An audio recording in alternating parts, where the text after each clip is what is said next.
I don't want to say skating is shamed upon here, but it's definitely not wanted, for sure. There's a lot of people that just don't want it here, and there are some community members that support it, and they're like, just let them skate, it keeps them away from doing the bad stuff, but I don't feel like there's any one, I guess, skate-supported project that will ever help people to realize, like, hey, skateboarding's really not that bad.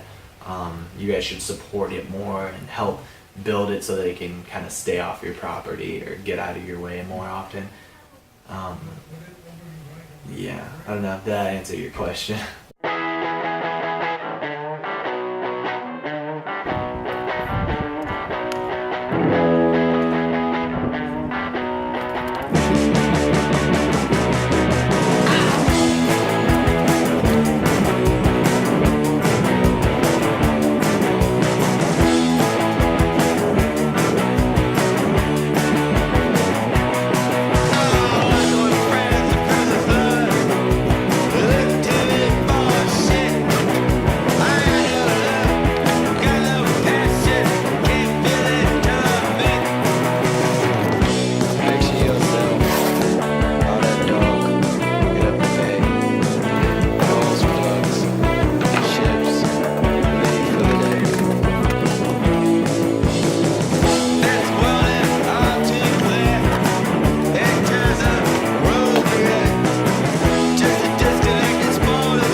My name is Kyle Cram. I'm the City of Seguin Main Street and a CVB director.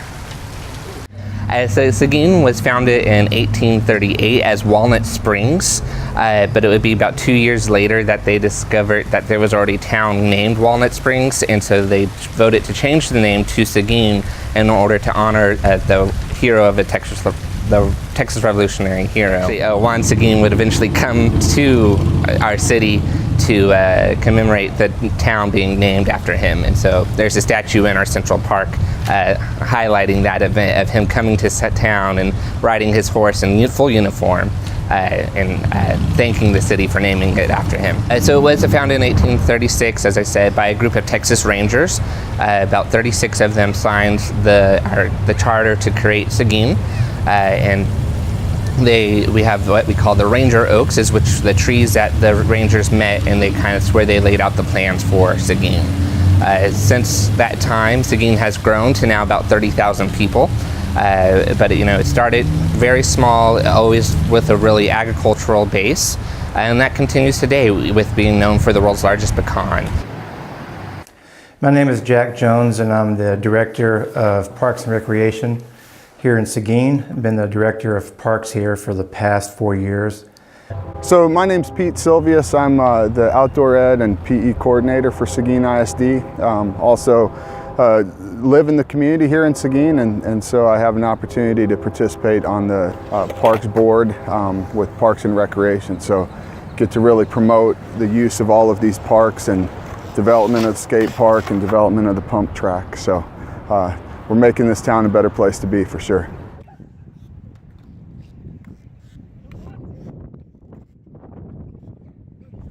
So yeah, just talk about the park.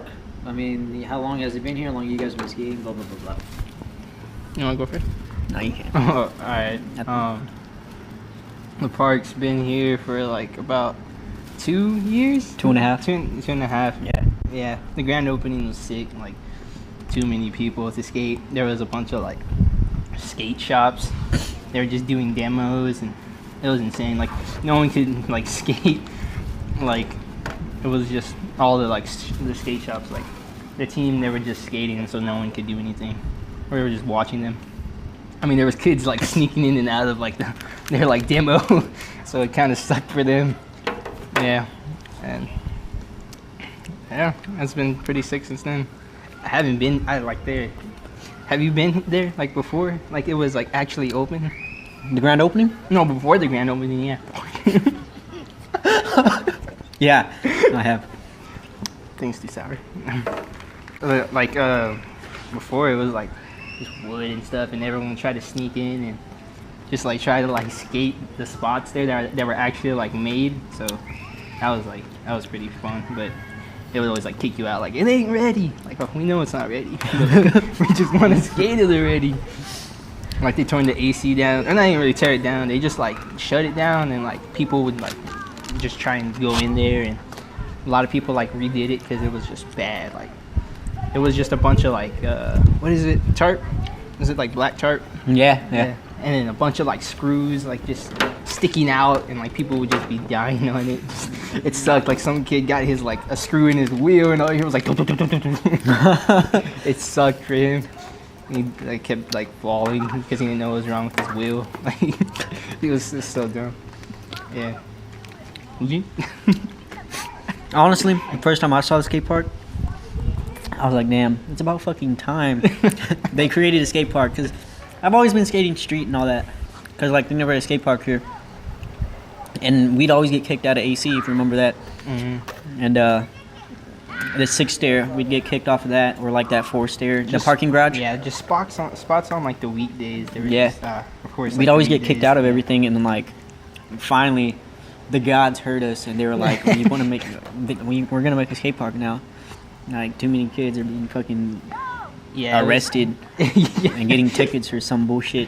Yeah, it's stupid. Like how they had like city ordinance, like, and it had the signs everywhere, like, no skateboarding in town. You'll get ticketed.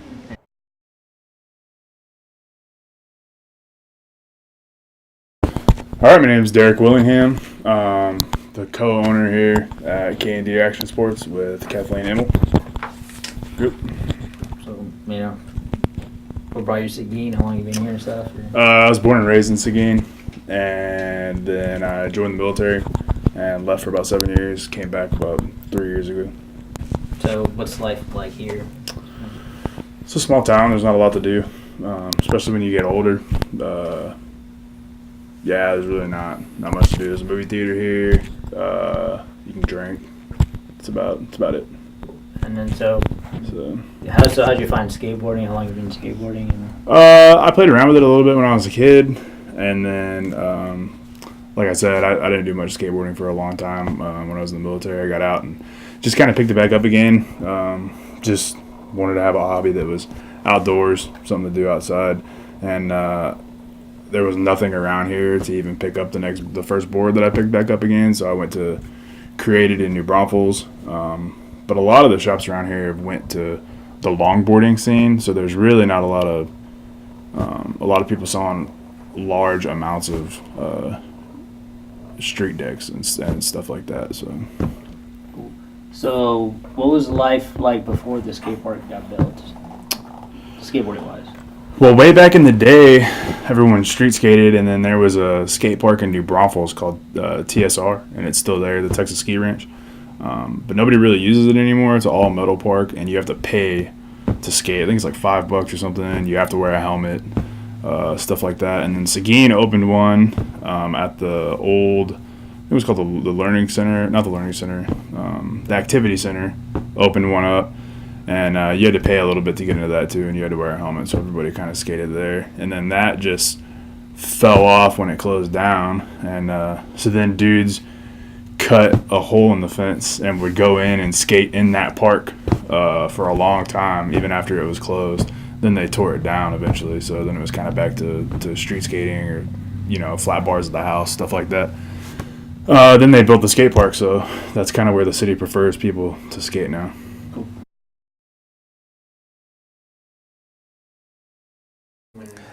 Well, I was in Buda for 3 years, and then the job here in Seguin came open, and I never heard of Seguin. Drove down to Seguin and drove in here to Max Starkey Park. And it was like, wow, and there's so much potential here in Seguin. When I first got here, it just seemed like it was just kind of quiet on the parks recreation front. Yep, sure, there was little leagues and there was camps and an after-school program, but it seemed like there was some of the outdoor action kind of sports missing here in Seguin. So it was just kind of quiet, and sometimes, you know, your timing is right when you come in to work for a city. They were talking about here in Seguin in 2013 of having a bond election for the library. And then I talked to the mayor, talked to the city manager, talked to the assistant city manager, and they're thinking, well, we're thinking, well, let's do something for parks. I mean, the skate park has been talked about for 10 years, going back to 2002. We've got an undeveloped area of 50 acres that can be developed into soccer fields and a splash pad and things like that. So let's have a $5 million bond election for parks. So sure enough, in November 2013, started in February of 2013. So for the next 6 months or so, I was working on that bond election to put together what was going to be voted on by the voters. And then when the city council authorized the election, and then I went around with the library director and with the school personnel, SISD school personnel as well, because they had a bond election for a high school at the same time. So all three of us, the library director, the parks director, me, and the Seguin Independent School District Public Information Officer, we all did presentations to the public, 30 to 40 plus presentations on the aspects of the bond election. And so we're fortunate that the school passed their high school bond election, the library passed their bond election, and the parks passed our bond election, almost by a 2-to-1 margin.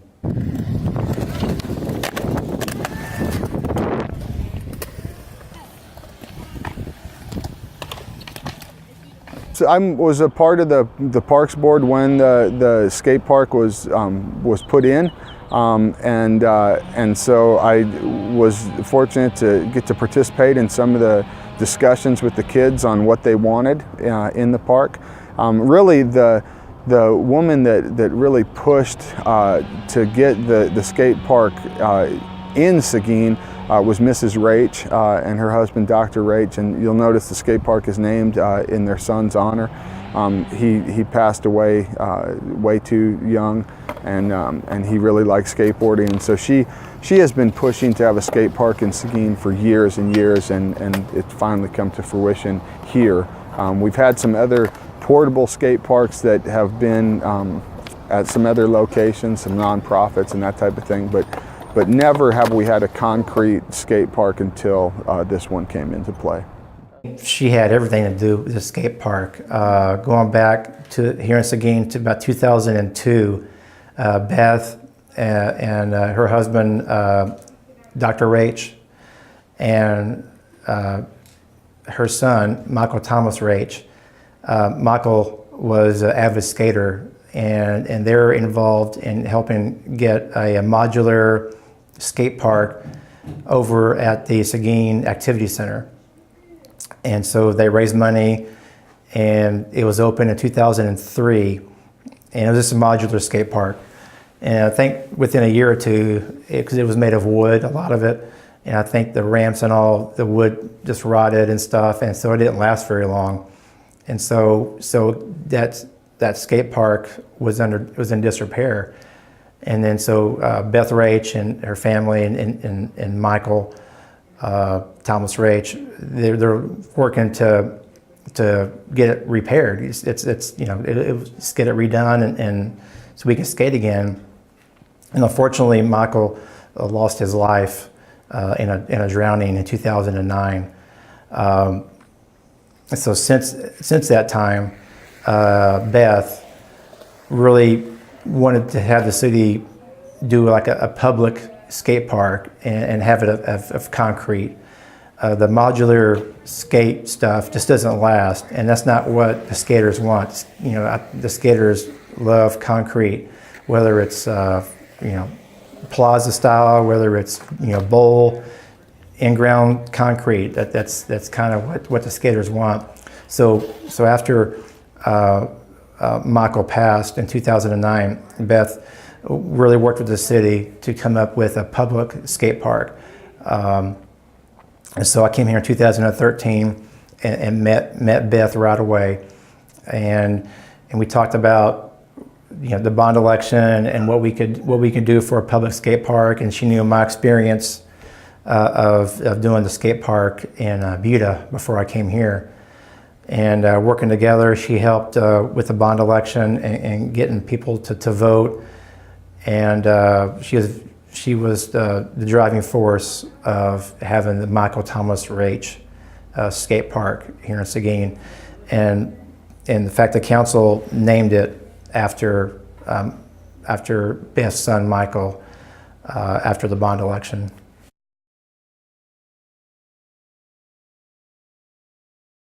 I was gone when they built the park, actually, during that whole like phase of doing that. I know Ms. Raich was kind of a big thing in that. There's some local dudes here, shout them out, called the Opposite Crew. There's some of the younger dudes who skate here. They were involved in helping kind of design that park. They based the design off the Coliseum right across the road, actually. So.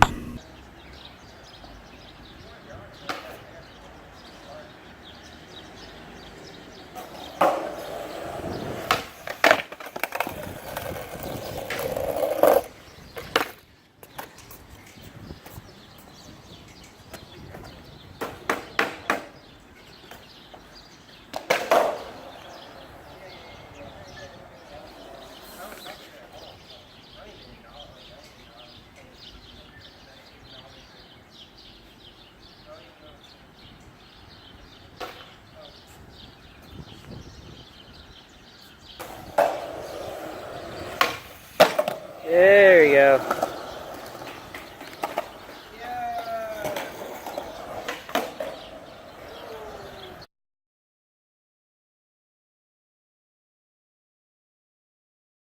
Hi, I'm Beth Raich, and I'm here to talk about the skate park. It's called MTR Skate Park in Seguin, and it's named after my late son, Michael Thomas Raich. And I would like to tell you a little bit about the park and the kind of the journey I went through in getting it built. Okay, I've been in Seguin all my life. I was born here. So my husband and I were gone for a short period of time when he was in school, but we were both born here in Seguin. My husband's a third-generation family practice doctor, and my father was a professor at TLU. And when he wanted to set up his practice, we just naturally came back to Seguin. So we've been here for a while.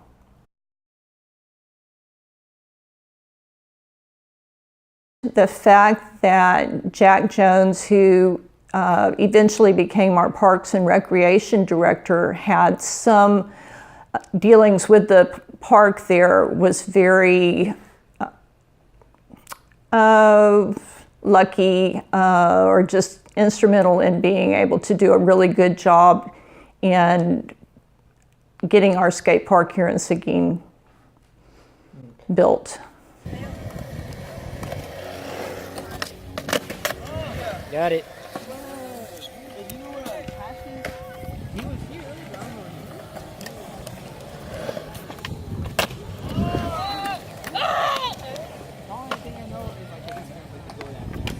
So, have you always been active in local government or politics or Parks and Rec or anything? Or? I had not up until this time.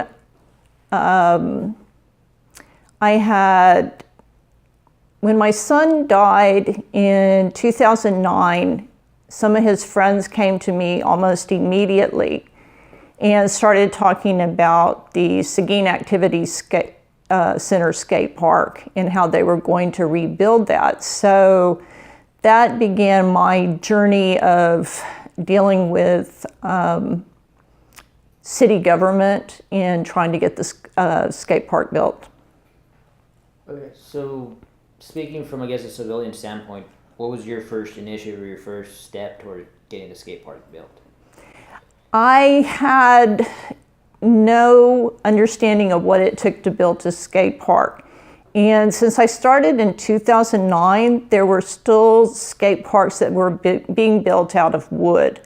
And just to kind of make a long story short, the skate park that was initially built at the Seguin Activity Center here in Seguin was built out of wood.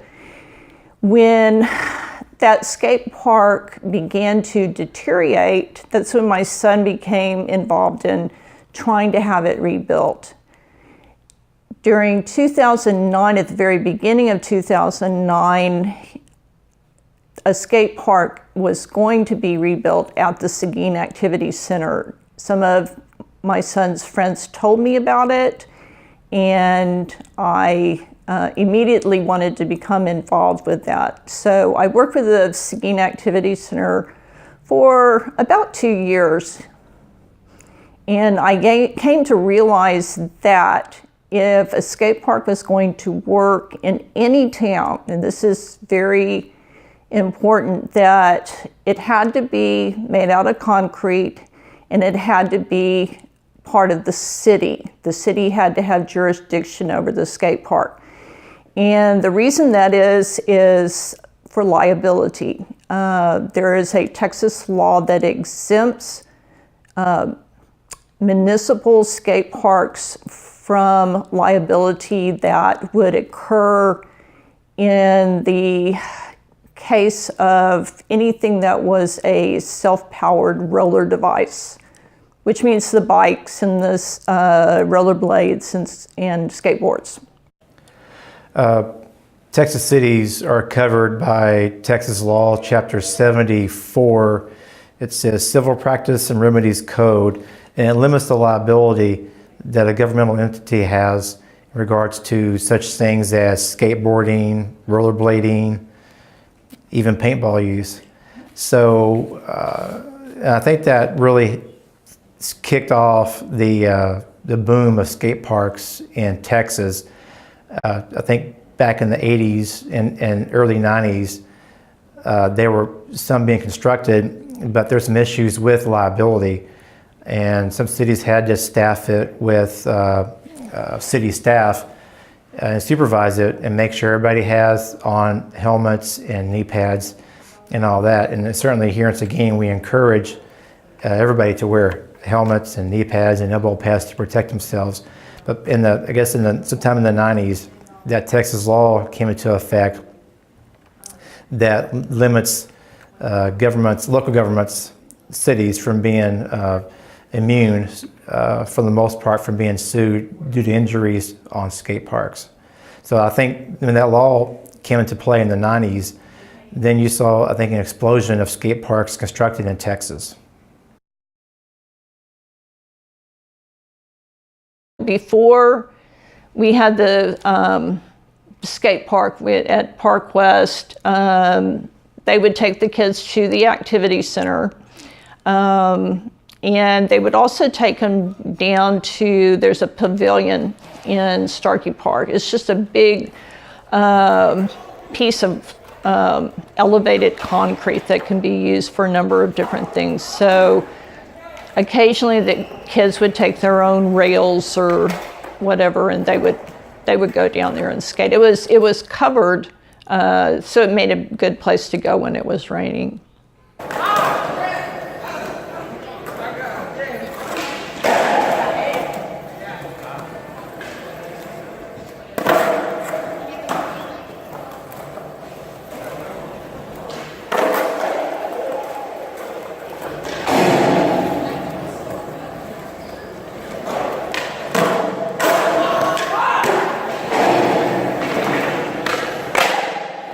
So we're gonna draw, whatever you draw, so you plug your head on first and switch game. We're gonna do it like a ladder, like a back skate, just like that.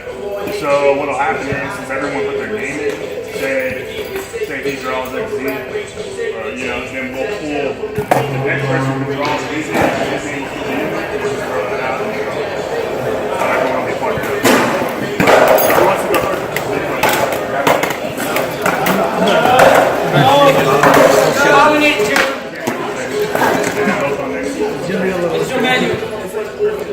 All right, Sean skate. That's not me. The guy.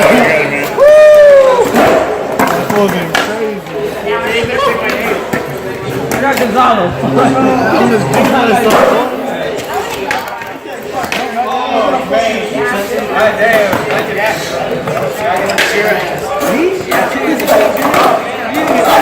I got Jay. Alright, Jay already got a point right?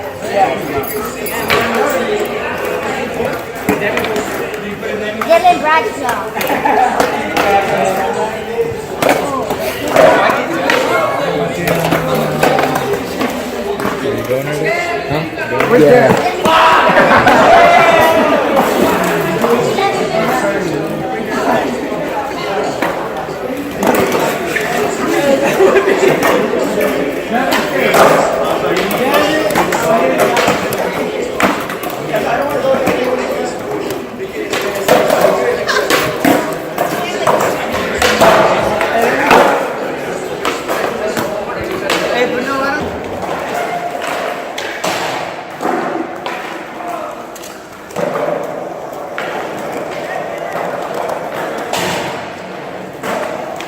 Any quick words on how's this going to work, format, anything? Yeah, so they're doing it. Basically, the way it goes is 2 people go at a time. So right now, this is the first pair up. The winner of that gets taken to the next. So it's like a bracket system. In the end, you'll have 2 people competing for first, and then the 2 individuals who lost on that last bracket will compete for second. Cool. What's at stake for the winner? What's at stake? What's the prize? It's like $40, $50, $60. Oh, goods. Cool. Yeah. All right, So then. it's like it's free stuff.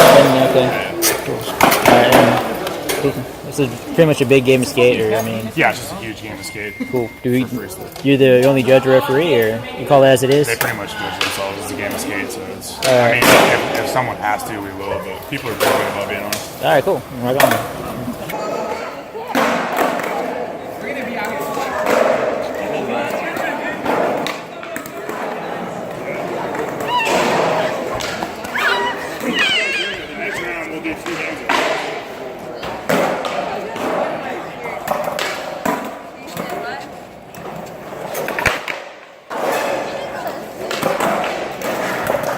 You want to explain how the game of skate works to somebody that doesn't know? It's like rock, paper, scissors. You just use rock, paper, and scissors. No, I'm just kidding. It's like a game of horse, like in basketball, except you do a bunch of different tricks. That's basically it. Basically explain that because I didn't explain anything. I just gave a different game. No, he gave a different rules. Yeah, but he was long as fuck. But basically, you choose the trick you want to do, you do it, and you do it, and they have to copy that trick. And if they mess up, they get a letter, which would be S, or K, or A, or T, or E. And it goes in order. Once you get all 5 letters, you're out, you lose. The letter before the last T, you have like 2 or 3 chances and shit like that to do it over again and get it. Cool. That's pretty much it. It's a fancy thing. Fancy. For the higher class citizens in this world. If you're me and you Highbrow entrance.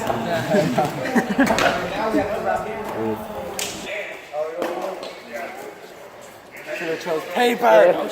I should have chose paper. Don't ever trust the paper.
I heard you're the man to beat. How do you feel about that?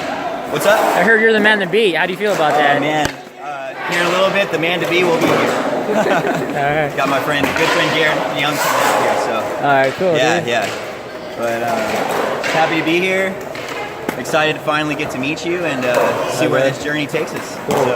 So hopefully you'll get a good insight into Seguin skateboarding. Any quick words of the pavilion? Why the pavilion? Or has it always been like a hot skate spot? Or Pavilion has always been very welcoming for the skateboard community of Seguin.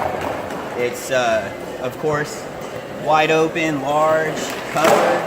We've got picnic tables here. There's obviously a stage that's one of the main features, and it's got an energy about it that's very skateboarding.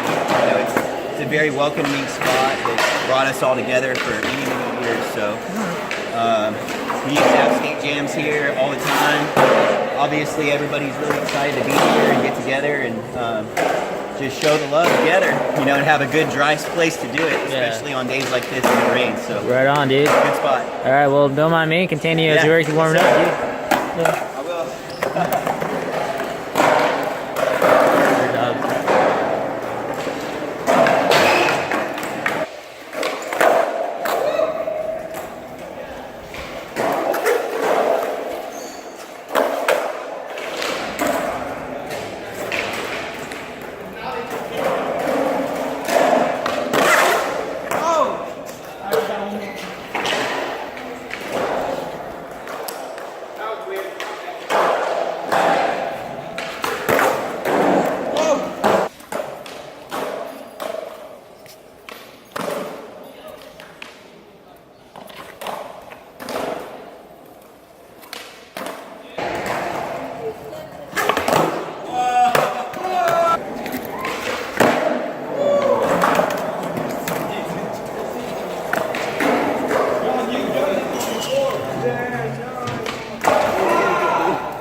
Victory speech?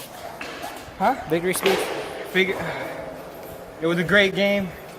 It was fun. It was worth it. Sean gave me good competition. Yeah, XD killed me. Everyone else, boss mode. I'm tired. Loser speech? It wasn't my day. You beat everybody. Better luck next time. You beat everyone but me, dog. You're right there. It was great. It was great. Cool. Good to hear that. I'm tired.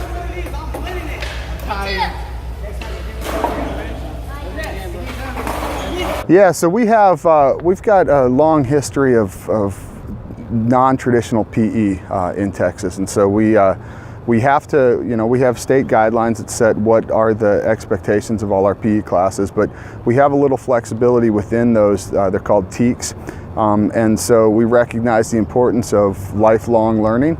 And so skateboarding, mountain biking, outdoor ed activities, those are important for that lifelong learning. So today we have an outdoor ed class here that is on the second week of their biking unit, and so we're kind of taking the skills to the next level. So we're using the pump track for that. And we have a skate class that is taking their skills out in the community and using the skate park. So we've got 2 classes coming out when their class period is. So they show up on a bus, get right to it, and then they have to get back to the next class. So quick turnaround.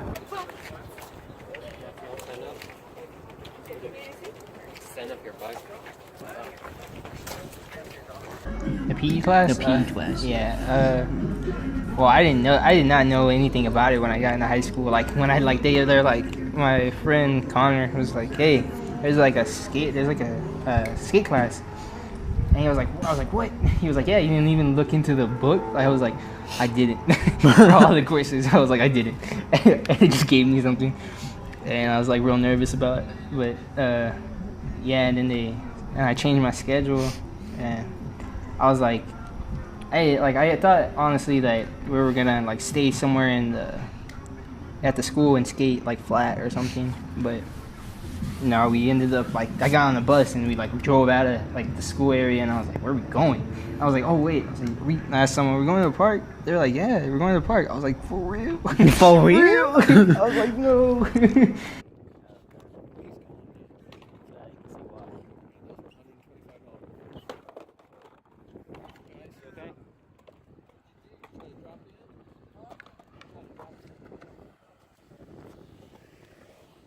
I'm John Garcia. I'm the instructor here for the skate class at Seguin High School. I've been doing this class for about 6 years now.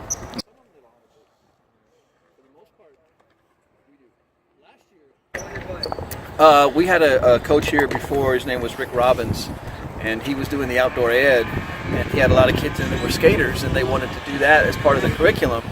And he went to the principal and said, hey, can we just do a skate class too? And surprisingly enough, they agreed to it, and it just kind of went from there, and I took over after Rick retired. They have to have a permission slip because they have to be taken off campus, and also the liability issue of injury, because it's inherent with this sport that they're going to fall, things are going to happen.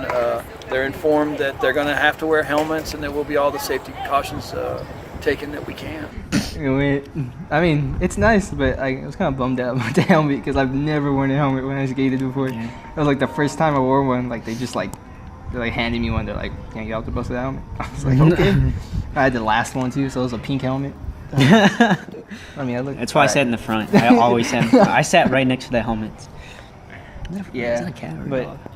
It's actually a pretty cool thing. I mean, you don't just have to like, I mean, it's called a skate class, but you don't it's the easiest class in high school. Let's just say that. I would recommend getting to that class if you ever go to Seguin. It's the easiest class. All you have to do is get on the board. If you stand there, you get a 0.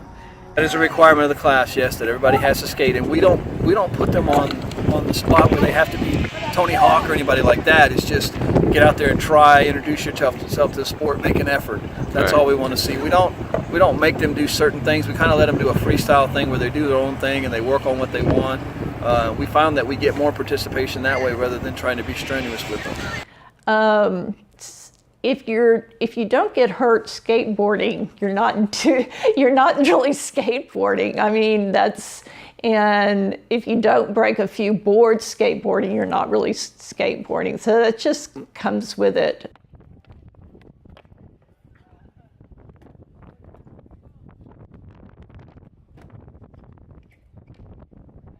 The school has a budget every year that we're allowed to buy out of the PE budget, the skateboards, and we try to get the better ones so that they'll last, because the kids are rough on them. It's not because they're being destructive, it's a rough sport. Right. And we want to get the boards that are going to last. If not, we'd have to be going every other week to buy a new board. Yeah. Oh, if you don't have a board, they provide boards for you. They're actual boards too. Like they have Thunder Trucks, they have Bones. They have Reds on them. They have girl boards. All of this equipment is ours, and kids don't have to bring anything. So I have a class set of skateboards, I have a class set of helmets, I have a class set of bikes, I have a class set of kayaks. All of that stuff has been grant funded, and so we write a lot of grants in Seguin. And a kid can't be like, I broke my board, I'm missing a wheel, right? Or no excuses. Not in my program. No. I think that's the way that you make something possible for everyone. it doesn't do me any good, especially in a public school setting. I mean, I need to have everything accessible to every single student, and so that's always my mission. Any activity that I introduce, the only way I'll introduce it is if I can support all of the equipment needs that a kid would have. Pete is just one of these people that has promotion of any kind of outdoor recreation for the kids. And he's so instrumental in trying to make the most of any opportunity that there is around for kids to recreate. So yeah, I give him a big hand, and he's always been a real supporter. This starting hill gives you enough momentum. As a matter of fact, when you come into it, you're probably going to feel a little nervous about the speed. So just feather those brakes a little bit. Now, as soon as you lock up your brakes, remember what we talked about. You lock up the brakes and you're going down, because you got to have your wheels moving to maintain stability. Same concept of that anti-lock brakes on the car. It's the same type of deal. Have you had people get air yet? Oh yeah. Yeah. But I mean, I wouldn't be worried about that right now. I'd just be worried about rolling through it. We do a couple of classroom days where we go over the history of the sport, we go over the equipment, we teach them, when it started, how it started, all the way back to World War II. Actually, people think skating started here, but it started in France. And the kids are really surprised to hear that. So once you get into it and start doing the stuff as far as the history of it, they really get into it and they really enjoy it. And it kind of makes them a more well-rounded skater to know more about where it came from. Anything you can tell him about the history you talked about? No? Okay, we did go over the history, but the coach was real cool. And he was like, do y'all want to be like, cause that day, like we were inside where we always meet, like the 800, right? It's 800. 800. That build. The 800 wing? Yeah. Yeah. And like, this one building, and we'd meet up in this one class that day, and he was like, okay, but everyone was acting up that day, so he got kind of like a little mad. But he said it's like either we just talk about the skateboarding history and y'all listen to me for this whole class. I've never done that before. Really? He No. did it for us, and it was actually pretty interesting. Like he made it real interesting. Like, or the people who skated at least liked it.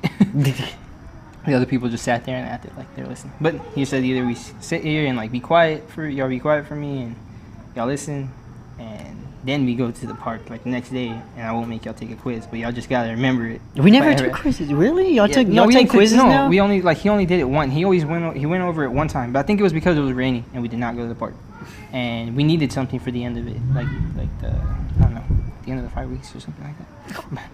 I don't know. He did it, which was cool, I guess, because I listened, but I mean, I kind of don't remember. Cool.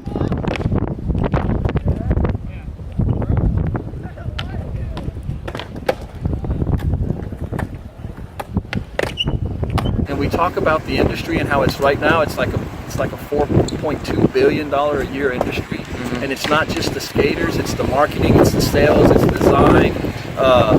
Some of them they see that potential that, hey, I don't have to be a great skater to be involved in this sport. There's other things I can do, and you can make a good living at it. So yeah, there's some that have expressed interest in that. So have you had any contact with parents that like say, I want you to push my kid or do something kind of like, I guess the same way with like football or basketball, I want my kid to play more so he can get better? Or not only because it's not a competitive sport yet within the schools like something like football or baseball or basketball.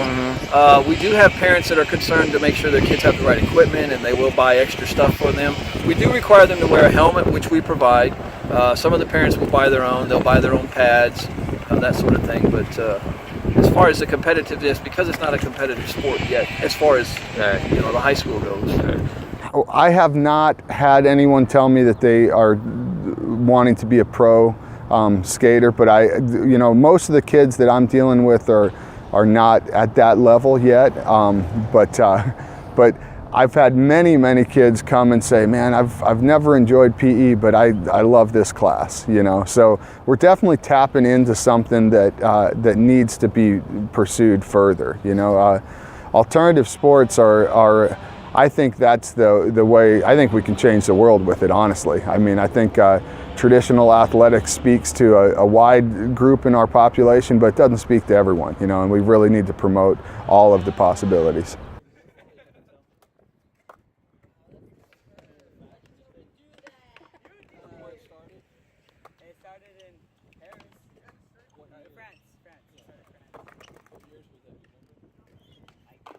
My name is Rebecca Hensley. This is my 3rd year teaching outdoor ed at Seguin High School. This is actually our first year to incorporate the mountain biking into our curriculum. So I think it was previously in the curriculum, but we were able to get a grant to purchase all brand new bikes, and the pump track was built out here at this park off campus, and been able to utilize those resources. All those things that we talked about, all of them come into play. Good. Good body position. There you go, Mick. Good, and until you get momentum, you will have to pedal a little bit through it. Once you start to get more comfortable with the speed, then you'll be all right. Remember, one finger on that brake lever so you're ready to respond if you need to.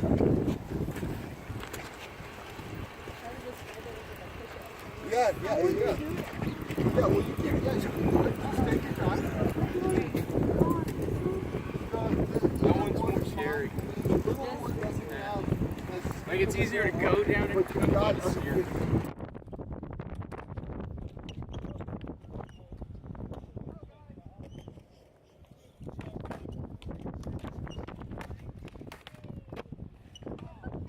So is the point of class for the kids to kind of just come out, have fun, or get better, progress skateboarding, or? Well, I would think all of the above, but I mean the main thing when we think about what is promoting participation in an activity, all the research will tell you that it's based on skill development. So we need to have kids developing skills if we want them to be lifelong skaters, lifelong bikers, or just outdoor enthusiasts. So we really need to develop that skill. But within that, we also need to maintain a level of fun, because no one does anything that's not fun. So, I mean, ultimately, that when we talk about what, the health issues that we're dealing with in the United States now, we've got to get away from trying to tell people, oh, this is all about your health, and it is. But really, what's going to keep people doing something every single day is that it's fun.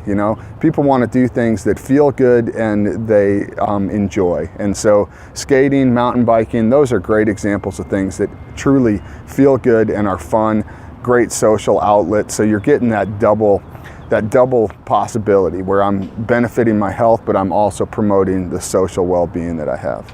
It's not to kill time and exercise, it's to offer another option to earn their physical education credit. It's not just rolling a ball cart out into a gym and say, find something to do. It's giving them the opportunity to experience some activities they may not ever get to experience in their lifetime. I've had kids who've never cooked anything over a campfire, and we usually cook for our final.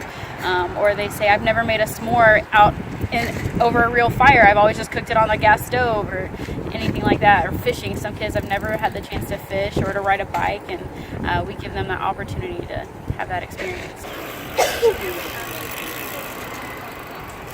All right, now, the reason why we're calling this a pump track, or why it has that name, is that you're pumping your bike through the berms. So think of the concept as you're swinging on a swing set.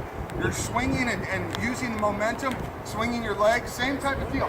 I'm pushing my body down in the trough, and then I'm riding the trough or the berm up, using that momentum to ride through the trail. Is there a complaint from the kids saying we can't get to the skate park? Absolutely. Yeah. Absolutely. And I mean, that was one of the things that I brought up with City Council. I said, all right, so now we've got this skate park that's over on the west side of town, the high school's on the east side of town. If I'm a kid getting out of school, I need to skate over to the park. So what are we going to do? So one of the things is like this multi-use trail that goes across town. So that, of course, is for anyone to use. And then also there, in practice, no one's going to get a citation for skateboarding on the street these days.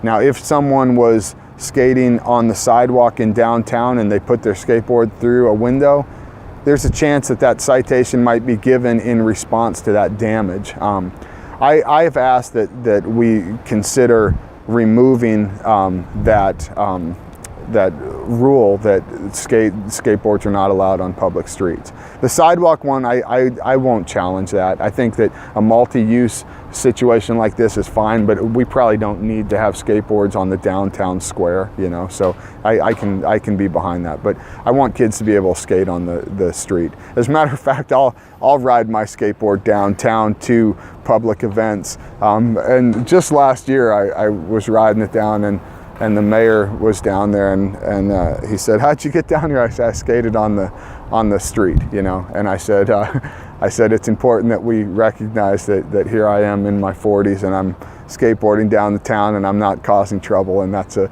important thing to recognize that. And I wanted to stand, you know, with the kids on that. It's like represent this as being this is just another way to get recreation in our town, you know. So on that note, I'm probably going to butcher his name, but I think John or Jorge Ramos, the city engineer, was he consulted about the skate park or about trying to get more sidewalks or trying to make, you know? Oh, sure. Yeah, he's been involved with that. The city manager, the mayor, all of them are on board with wanting to have more accessibility across the town with sidewalks and with multi-use trails. So for sure, yeah, for sure, that's definitely an interest of the town, and it's an interest of not only the community members but also of the city officials. So I think that there's a recognition that connected towns are going to be more successful, and anytime we can get somewhere by our own means, so human-powered transportation is always going to make a town better. You know, if I'm out walking, riding my bike, skateboarding, I'm able to interact with the community, and the community's going to be safer. You know, when I drive by something, I can't interact with that community and I can't affect any change on it. So the more use we have of this sidewalk, the more use we have of this skate park, the more use we have of these parks and all of these city streets by pedestrians and skateboarders and walkers, the town is going to be that much safer and that much better. And I think that is if there's anything that we need to promote, is we need to promote get outdoors and interact with one another. So if townsfolk can be talking with the kids, watching them, celebrating their successes on the skate park, they can see, man, you know, this is a pretty neat thing. And I think that's what has happened. You know, the more people see kids enjoying and interacting with these new facilities that we have in town, the more they can be proud of spending their tax dollars to support it. Building roads. They're rebuilding roads. Yeah. Like they made the sidewalk from going from town all the way to the skate park. Yeah. That's a pretty long sidewalk. Like that's and it really keeps long. going. Like, it keeps going. Yeah. It keeps going all the way up there to the highway to I-10, and But they rebuilt some streets where I used to live because I moved to another spot. But like in town, they're like reconstructing roads. They're making them they're real smooth there. You know? Yeah, fun. Like the sidewalks are like much more space. Like so you can actually if we skate, we won't get almost hit by a car or something. Other than those reconstructions, the roads kind of suck. No, they really suck. Okay. I mean, the ones that maybe you live on over there. I live out there. I know. You live over here. I live out there. I live on shitty roads. In town, though, they're doing the streets it's pretty nice. They're trying to rebuild everything and not tear down the old stuff, but kind of rebuild some things and leave the old stuff there. But for Seguin history.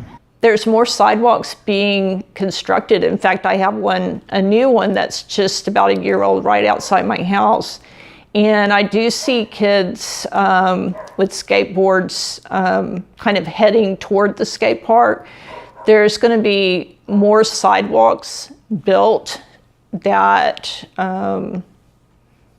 in the area of the skate park and the park itself that will, I think, make it more accessible for kids that want to walk. But the younger skaters, I see parents, they're sitting in chairs. In fact, my husband and I occasionally go and we'll just, have a couple of lawn chairs and we'll just sit and watch the skaters for a while. So the younger skaters, their parents probably take them.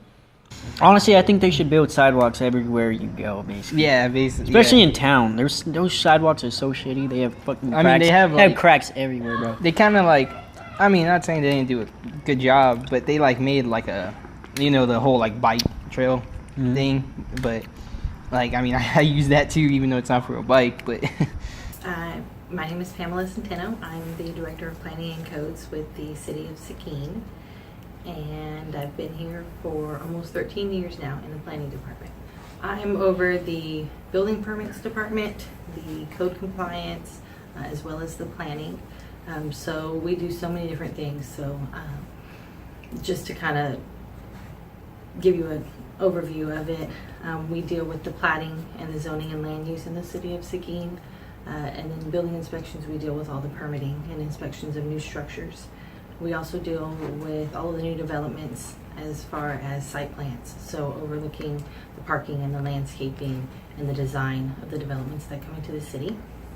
And in the code compliance and environmental health, we oversee the inspections of the restaurants in the city, as well as overseeing code compliance such as junk vehicles and weedy lots, and issuing notices and violations for things like that. The process, you know, accepting the plats that come in, pushing out the building permits, doing the inspections, those are things that we've added staff over the years to be able to control the increase in growth. The roads themselves actually the roads within the subdivisions get built by the developers, and utilities get extended by the developers. However, sometimes you need to make improvements to the existing roads, the collectors, and the major thoroughfares that get to those subdivisions and those developments, as well as extending wastewater, major lines, upgrading water lines. Those are the things that are more expensive and cost more and are a little bit harder. So the process, it does take more staff time to be able to handle that increase in site work and in permitting, but the utilities and the roads are things that, since they do cost more money, it's a little bit harder to keep up with that.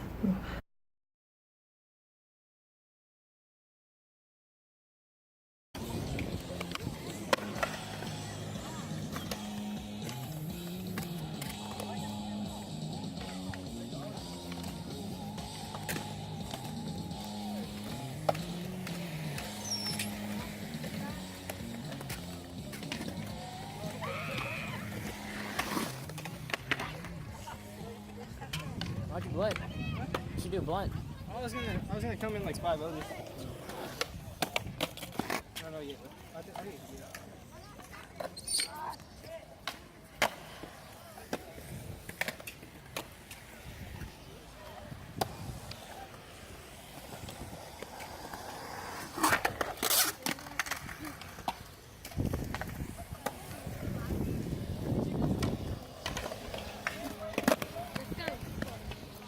What is it with you and like jumping off the board?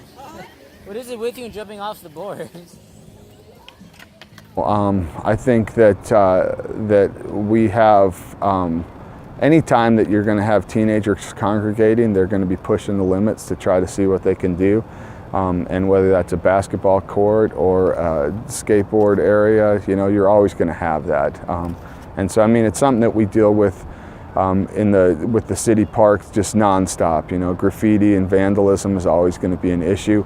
The kids that are actually here to use the skate park for what it's intended for, the last thing they want to do is to damage it, you know. So, you know, we had some recent vandalism with spray painting all over the skate park, and I mean, the response of the city is to get it cleaned up as quick as they can, and then also to make sure that the public knows that this is not the skaters that are doing it, you know. We've had, you know, there's been some long-standing rules in Seguin that have banned skateboards from the city streets and sidewalks and that type of thing, and that's has been a knee-jerk reaction from some of the business owners downtown. You know, there was, I think it was probably 20 years ago now, that a skateboard went through one of the glass storefronts of a place, and so the quick response of the city council is, you know, all right, well, there's no skateboarding on the sidewalks. And so every time that I'm working with a group of kids, I always remind them that public perception of teenagers in general, but especially those that are on skateboard or on a bike, you know, usually people are looking for you to do something silly. And so we need to counteract that. So the first skate park that was built at Seguin Activity Center was built because there were some people that had complained about skaters on the sidewalks downtown. And skaters just about, anywhere, because some people just don't like skaters. So it's like the skaters are down here, and that was, if they're not where they're supposed to be, they tell them to, leave, and that's all they can do. So, I'm glad they have a place. That's one reason I kept pushing for a skate park, so these guys that I knew wouldn't get in trouble. Well, from what I understand from all the locals and the kids around here, it is if you do get caught skating in downtown, it's like a $150 fine, which made it a little bit easier to enforce now that the city built the park, because now it's a little bit, you should be at the park now because there's a place for you to skate, so it's a little bit harder to have an excuse to get caught skating on in people's businesses.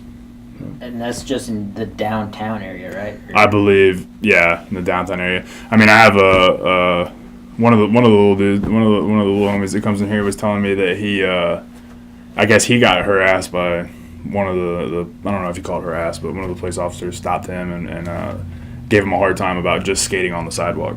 So told him he wasn't allowed to skate on the sidewalk. So I don't know if that's could be just. Well, are you aware of an incident previously where a skateboard actually went through a shop window? I have not heard about that, but I could see that happening. Yeah, I could see. Which shop was that? I don't know. You're not sure? I was told that happened years ago. So. Yeah. So after that's when they enforced it. They enforce it. Yeah, it's pretty possible scenario. Yeah. I mean, there's still some spots here in town that dudes skate a lot, and you won't really get messed with very much. There's some kind of famous spots that are not, I'd say famous, but for a small town, you know what I mean? Like the Six is a big deal here if you talk to people. So yeah, I mean, there are some spots that you can get away with skating without getting messed with. I mean, you go right downtown and start skating, then yeah, they're gonna bother you. I think the perception sometimes is reality in people's minds about skaters. When my son started skating, I wanted him to play football and do the traditional sports, but he chose, at the time, like a not traditional sport, but even though at the time it was actually a traditional sport. I mean, the X Games and skateboarding has been around for a long time. So when my son started skating back in 5th grade, initially it was like who's he hanging with and all that stuff, but taking the journey with my son and then of course building the skate park in Buda and Seguin, I've learned that skaters are just like anybody else, a football player, a basketball player. Skaters, they choose their activities like playing golf. Some people choose to play golf, some people choose to play tennis.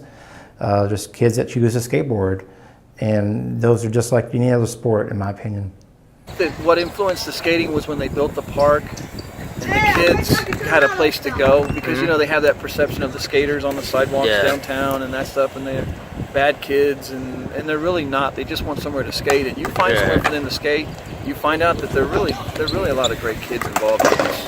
Have you noticed, or has there been any kids that did have attitude or behavior issues, but once they got skateboarding or when they came out here to exercise more, did they? Yeah, and like you had talked about the athletic side of it, even though we're not in athletics, there's times when a teacher will tell me this kid's misbehaving in class, and I won't let them skate for that day, and they really want to skate. So they'll make a more conscious effort to behave in class and actually try to get some work done. And we've had a few that were some bad kids, and it really did help them a lot in the classroom. It transitioned over really well. I think that's in any, I guess it's any sport. I mean, you go around the football guys, they're pretty cocky. I'm the best. I'm the big kid on the block, and I think it's the same thing with skateboarders. They feel like they're good at what they do. I think most kids are kind of that talent establishment these days. It's not just the skaters, or it's this generation, I think. Or even though some people will say, "Well, it's the skaters," well, no, I think that attitude of against authority, and I think that's just this generation, unfortunately.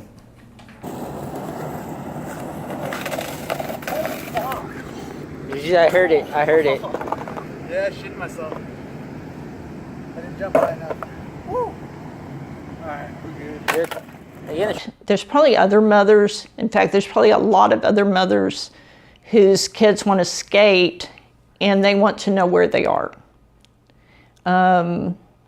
Because I think that's just universal, that if your child is young, young teenager, even when they get older, that you want to know where they are and you want to know that they're safe.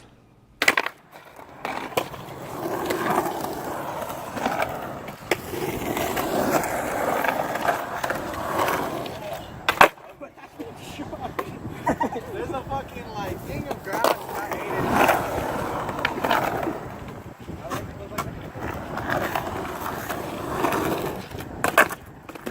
Yeah, I don't like this. Well, I think the skate park, it just, these kids were skating wherever you can find a ditch, wherever you can find a curb, where you find some stairs, rails. These kids without skate parks are drawn to places like your downtown areas, because that's where you see stairs, that's where you see rails, and that's where you see curbs and things like that. So it's a skate park that gives kids a safe to play, a safe place to skate and perform do their art and do their tricks, and the place that's designed for that, as opposed to your downtown area, where it's not, your downtown area is not designed for skateboarders.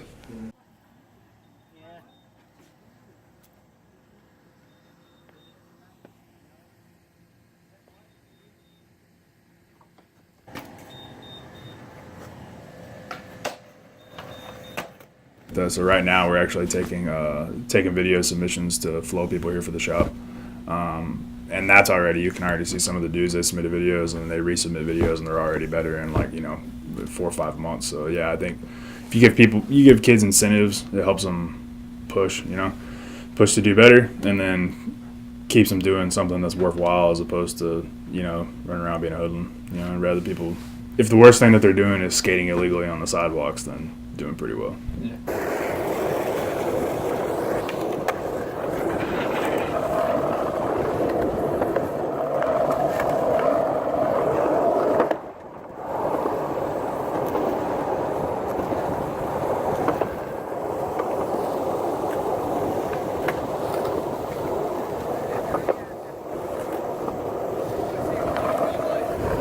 What we used to do before we had the park is once a week or once every other week we take them over to New Braunfels so they could actually skate in a skate park. Oh, okay.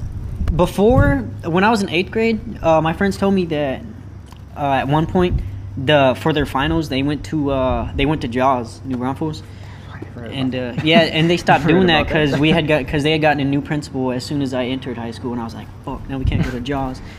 And that new stupid ass principal just blew everything. And that sucked. And that was for the finals too, so you had a good hour to be there. Yeah, I had to switch tray flip down that 7. What? For the finals. You better get it before we leave. No. Or you get a 0. No, I don't know anything about that. But the final for that class is the easiest, I swear. Just like I said, just get on a board, just do new things. I mean, I guess sometimes if he sees that you're used to riding, you got used to riding, he wants you to go down ramps or something. Yeah, it's actually pretty cool and for then other people that don't skate. Yeah, if you get into skate class, you're gonna skate or you're gonna fail. When we take the kids out of town to those other skate parks, one thing I always make them do, and a lot of them hate it, but as soon as we show up with the school bus and we've got a group of kids coming into that facility, then we've accepted the condition of the facility on us. And so first thing I tell them to do, all right, all of us, we're going to pick up trash, because as soon as we leave this place, everyone's going to associate the condition of it with us. Now, was all that trash ours? No, it wasn't. But the thing is that we have to override that perceived idea that we're here to trash the things. And And so, you know, that was a learning curve. It was a learning curve for some of the parents too. And I mean, I just tell the parents, look, this is the deal. I've got, my reputation and the school district's reputation is on this. Anytime I'm going somewhere with the kids in the bus, we're representing our town. And so I can't risk that someone's going to think that we're leaving something in a bad condition. So that's one, if you want to participate in the program that we're going to do, then we're going to live our lives that way, you know. And I think it's important, you know. I think you're hitting on something that is real. I mean, people think that skaters are out to trash stuff, and I think that the skaters have a responsibility to try to curb some of that too. You know, we don't need to be, if we have a skate park like this, we don't need to be grinding on handrails in the downtown anymore. You know, that's one of those things that is an important lesson, and one that we always try to integrate into our classes for sure. I can't skate, and a lot of times in my Facebook post several years ago, I would put down, I can't skate, but we're having a meeting to talk about a new skate park. I would literally have little cards made up when I was trying to get people enthused about the skate park, and flyers. And if I saw a skater on the street, and I became able to kind of hone in, even if they weren't skating. I could tell if they were carrying a skateboard. So I would actually drive up to the skaters and, you know, and holler out the window to them, do you know we're trying to build a skate park here in Seguin? I'd give them a little card and keep contacts with them.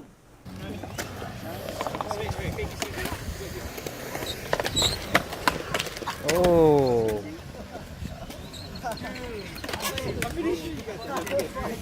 This kind of came about. I was going to push forward no matter what was happening, and I had met with the city several times, and I didn't know how it was going to come about that we were going to get a skate park built. I just knew that I wanted it to happen. So if somebody was going to close one door, I was going to come in a different window. I eventually understood that Jack Jones, who became our Parks and Recreation Department, had a certain idea about how he wanted things to go, and it worked out so beautifully. What happened was that the skate park and the entire Park West, which includes not only the skate park, but a splash pad and basketball courts. It has pump track now, recreation, playscape for the kids.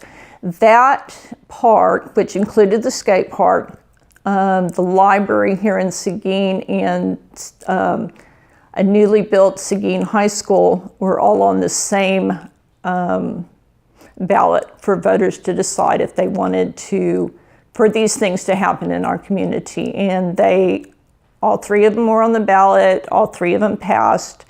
We have a beautiful park in Park West where the skate park is. We have a beautiful, beautiful library, and we are in the process of getting Seguin High School rebuilt, which is also going to be a beautiful addition to our town. If you put skate parks where they can't be seen, and say behind somebody's house, certainly you're going to get some complaints. But I think in both Buda and Seguin, there was a need for a skate park. You know, kids were skateboarding in the downtown area of Buda. In Seguin, kids were skateboarding in downtown Seguin. They're going over to the Coliseum and skateboarding. There's a plaza down there. And in fact, the skate park in Seguin is designed like the plaza that was at the Coliseum. But there was no opposition. I mean, because it's not, you know, behind somebody's home, and they're highly visible. Both the one in Vito's off of Main Road, and then the one in here in Seguin is off kind of two roads at the corner. highly visible, and that's what you want in the skate park.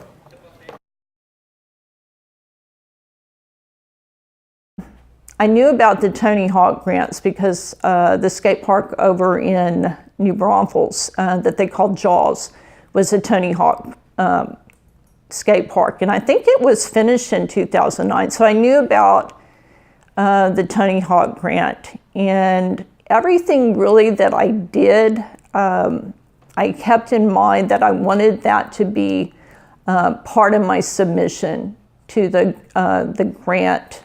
And anything that we did, I kept track of the meetings that we had, the times we went to city council, anybody that I would talk to in support of the skate park. I had one council member who at the time was very, very supportive, Mary Louise Gonzalez, and she would even call me up and say, Beth, I think, we may have something going here. So we'd go down a different avenue for that. I actually formed my own 501c3 called Michael Rach Foundation. Took me about 1.5 years because I didn't know where money would be coming from. I wanted to have something established that if people did want to donate, that I would have a way to accept that and make it tax deductible. Did you hear from Tony Hawk himself? Or? No, I didn't hear from Tony Hawk himself. I didn't. But we got one of the grants. It changes every about 6 months. You have a chance to get one of the grants. But one of the things is you can't apply again once you get one of the grants. And so every 6 months they have a new submission. And I had a packet of my submission that was probably about 2 inches thick of things that we had done and pictures and whatnot. And we were able to get one of the grants. So that went into the pot of money that went to build the skate park. Of course, who helped going back to 2002. She has a bunch of contacts. She had a group called Keep Seguin Rolling. She kept in contact with skaters over the course of 10 years, and so she helped get the word out. We advertised on the radio, newspaper, press releases, and things like that. And so we also had an online component as well. You couldn't make the meeting. But we had about 40, 50 kids show up, maybe 60, at the Coliseum here, and we just had a charrettes. The New Line designers kind of led the discussion, and told the designers what they wanted, and the designers came back with a design that was within budget, that met their contract with us, and that was the process. So it's my understanding that they showed up, I think, at one point with 3 separate designs. Is that correct? Or they had designs that they gave us initially. It was almost like this is what we gave the city, but this is, you don't have to worry about this. You need to tell us what you want. It's kind of how it went, I believe. okay. So at what point did they kind of, I guess, come up with those designs, like the final products to show you? Well, the final, it was based upon that public hearing that we had with the kids. They listened to the kids. They showed, I think they may have showed those 3 designs. This is what we've done, but this is what we gave to the city. This is how we got the contract. But we want to know what you want. So maybe about a month later they came back and they showed kind of, okay, this is what we come up with from our initial meeting. And then a couple of tweaks were made, and I remember one of the kids really wanted a gap, because the design didn't have a gap, and he really wanted a gap. So there was a I guess a ramp, not a ramp, a wall. And so they kind of put the gap into the wall. So it kind of pushed them to to stretch that dollar out even more and get more stuff. They wanted 2 sets of stairs, so I think there's a 5 stair and a 7 stair out there. They wanted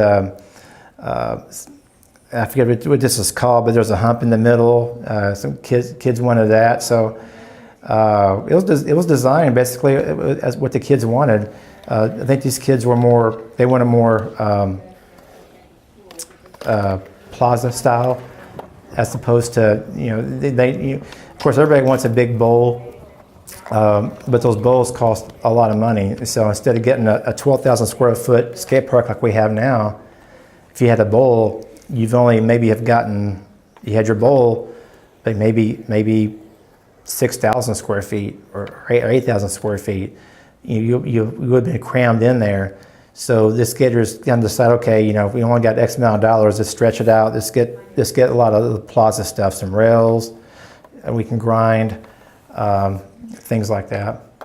So there was only the one initial meeting, correct? There's one initial meeting, and I have to look back to think, but I think there's one initial meeting, and then we came back with a design, and from that design we tweaked it, going to city council. So it was actually initial input meeting, unveiling of the design, and we got more feedback through all that process, I think through online, and then we went to council. So we made tweaks from we initially came out, and then into council, we made tweaks throughout the process to where it got to where it was what the skaters wanted. And I haven't heard anybody say to me, this is not what we wanted.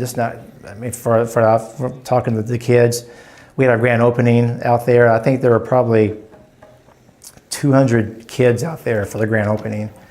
And in talking to the SPAL construction people, they said this is the biggest opening of any skate park that we've done. And that just shows you the enthusiasm. It shows you the amount of kids that want to skate here in Seguin. Did you guys go to any of the meetings when they were talking about building the park, or what designs they wanted to show you guys? Or? No. I mean, I didn't go, but there was a lot of people that I knew that went, and especially this one guy. His name is Cameron. He's in my grade. No. He's a sophomore. He's a sophomore. Yeah, he looked old. But yeah, he would always be asking around, when we would be skating in a street spot with him or something. He'd be like, "What do y'all think we should do for the park?" And he'd have he had a paper and he'd write it down all the time. And he was he write our names by it. And so we can he'd tell them and give them ideas, and they gave him a board, I believe, on the grand opening. Because he was really helping them a lot, and I should have been helping, giving ideas and stuff, but I was just skating all the time. And at street because nowhere else to go. But then at that time we went other places. Yeah. It came to that where you had to go to other places. Unless you had to go to spots like that, on the edge of Seguin. But I've never been to the state though. Does the name Bethany Rach ring a bell?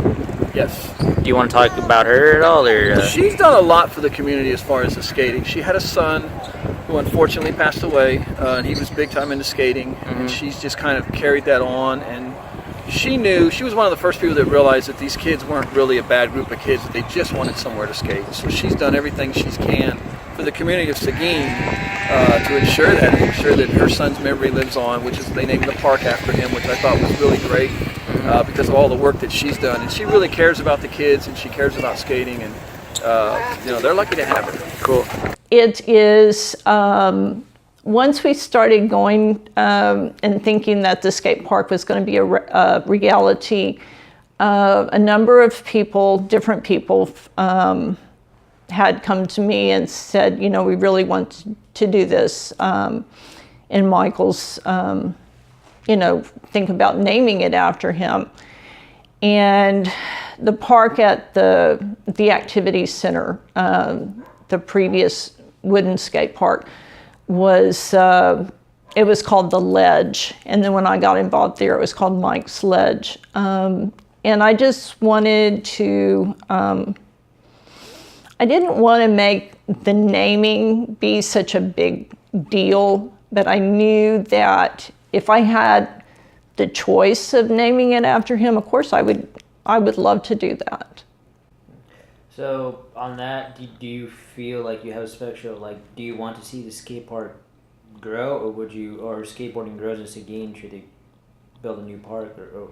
I would love to see the existing skate park grow, and I think, I'm not sure, but I think that there's possible way that it could grow. There's one side where it could be extended and maybe give those people that did want more of a bowl concept, more of a skate park concept to be part of that. I think there's space, and I would eventually like to see that happen. Of course, I would like little skate parks, they call them skate spots. I would like to see more of those in Seguin. And I'm just really happy that we have what we have right now. So.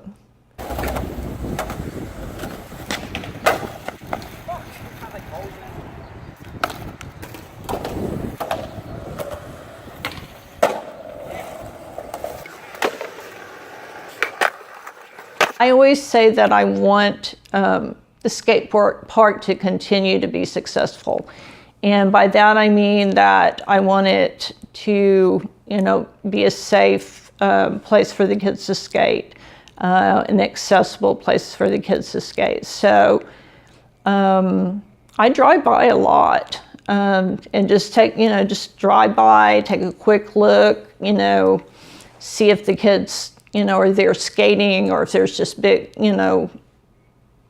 I don't want it to be a place just to congregate. I want the kids to be skating there. I don't know what I would do if I, anyway, I just, I want them to be having a good, safe time there.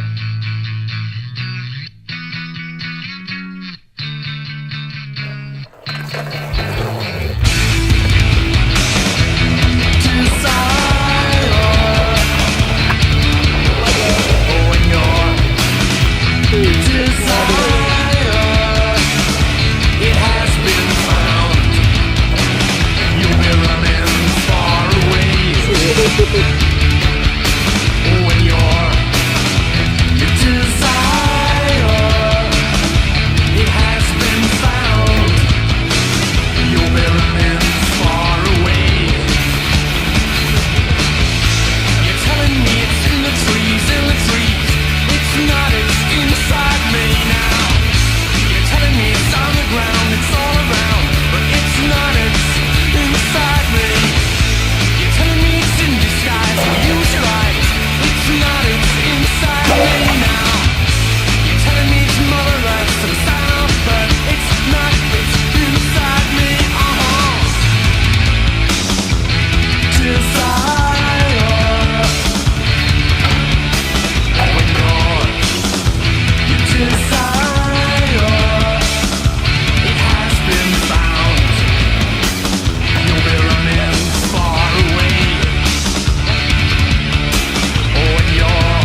Bye.